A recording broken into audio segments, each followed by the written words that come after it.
cloudy, cool day, and the rain is here as well. We haven't even hit 80 degrees in Denver today. It was a nice relief after a string of 90s, and then the rain rolled in. Some severe weather as well.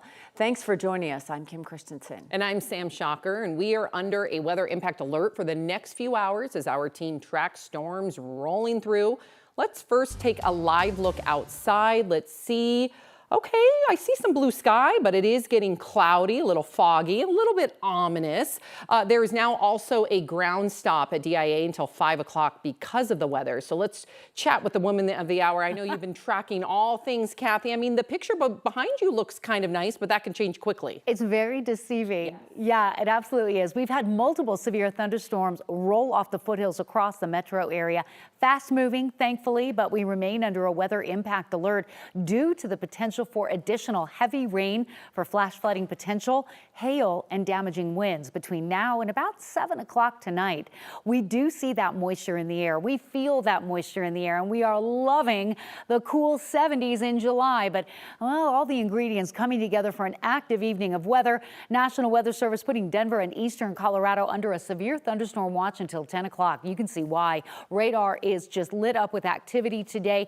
Thunderstorms, there are several lines, one outside of Fort Collins and Sterling, another one moving into the metro area, another one through Castle Rock and Colorado Springs. Let's move into the metro area. We're looking at showers from Evergreen, Lakewood, Denver into Commerce City. Storms are tracking east. This storm not severe, but the one over Douglas and Elbert County was severe, still showing signs of hail potential. Moving into Parker, Highlands Ranch, Elizabeth, and Franktown, and concerns for flash flooding in El Paso County. Flash flood warning, that cell near Widefield in Colorado Springs dropped 1 to 2 inches of rain and is creating some flooding issues there. The only severe thunderstorm warning now in effect this hour down in the La Junta area and Los Animas for a storm that's tracking northeast and could have big hail. We remain in a level 2 out of 5 for the potential for severe storms tonight, and enjoy this temperature trend. It's mid-July. It's not going to last. Coming up, we're going to check the radar again, and then we're going to look at the extended forecast in detail. Your weekend forecast is included in that. Kathy, thank you. Douglas County Sheriff's Office says a passing train caused a fire near Leviers. It happened on Sunday afternoon. The Sheriff's Office says crews are still working on getting full containment. Investigators with South Metro Fire found ignition indicators and have video evidence along the rail line consistent with passing train operations. No other ignition sources were found in the area. The fire has burned around 130 acres since Sunday. 7 West Metro firefighters are going to western Colorado to help support efforts on the growing Turner Gulch fire. The U.S. Forest Service says it's nearly 14,000 acres. Extreme drought conditions are making it hard for crews. Yesterday, members from Adams County also joined the efforts. The fire was started by lightning last Thursday. It remains at no containment. Tonight, there will be another community meeting at 6 o'clock to give more updates to the Gatewood Community Center, at the Community Center. And new video this afternoon from near Montrose. Our crew just arrived to cover the South Rim fire.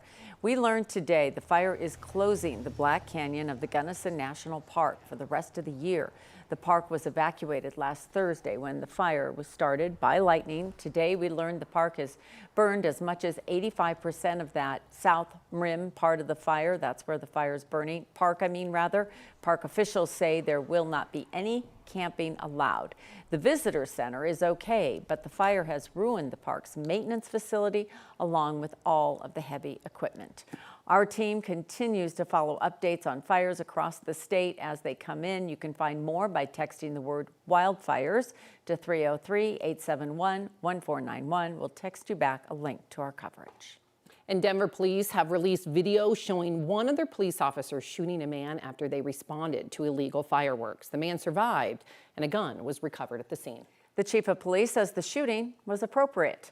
For a breakdown of the investigation, here's Jeremy Hohola. Jeremy? Yeah, this happened on July 1st in Denver's Montbello neighborhood. 2 officers on patrol saw someone lighting illegal fireworks. Within 15 seconds of police getting out of their police unit, an officer fired his weapon. Let's play that 15 seconds so you can see how quickly this escalated. Everyone over here. Hey, white tank top, come on. What are we walking away from as soon as the cops show up? Get back over here. Get your hand out of your waistband. Hands up! Hands up! And we'll freeze the moment here as the man falls down. He was shot in the leg and is expected to make a full recovery. Police say the man here reached for a gun in his pants and then tossed it on the ground during the shooting. That gun, a Glock pistol, was recovered at the scene. Police shared images of that gun during the press briefing today. Police also released this still image from another camera angle showing the man reaching for his waistband. During the police briefing, I asked the chief of police how he characterizes this shooting. Here's his response. Appropriate. I mean, I think, as you see, there's an officer or an individual who's armed with a weapon, access that weapon. But as you can see, his movements were obvious. He was accessing that weapon. He did have a weapon. The officer recognized that he had a weapon. Police would not identify the man who was shot, saying he has not been charged yet. The department says the district attorney's office is currently reviewing potential charges here. It's also unknown if he was able to have a gun legally or not. I visited the home where this happened this afternoon. A woman who answered the door there claimed to know nothing about the man and the shooting. So back to you, Kim. Blanks here. I mean, we need to know some of those details. Hopefully they'll come out. Potentially in the next Once couple you see weeks. the video, it answers a few questions, but there's always more. Always more. Thanks, Jeremy. Texas Governor Greg Abbott has declared a state of emergency in 21 counties as Texas continues to face severe flooding. The memorial wall in Kerrville is growing. People are adding flowers, pictures, and other moments of the people who lost their lives in the flooding. 131 people have been identified. At least 100 people are still missing. Ever since the wall went up, community members have added more to it. I think it's wonderful, and the communities really come together, and the different communities of Texas and around the world have come together to help anyone along the Guadalupe River that's been victimized and lost lives. It's been really beautiful. Right now, 80 people with Colorado Task Force 1 are deployed to help efforts in Texas. And you can help those devastated by the floods in Texas. Our parent company, Tegna, has created a way for everyone to give. Scan the QR code on your screen to donate now. We also have information on how to donate on our website at 9news.com.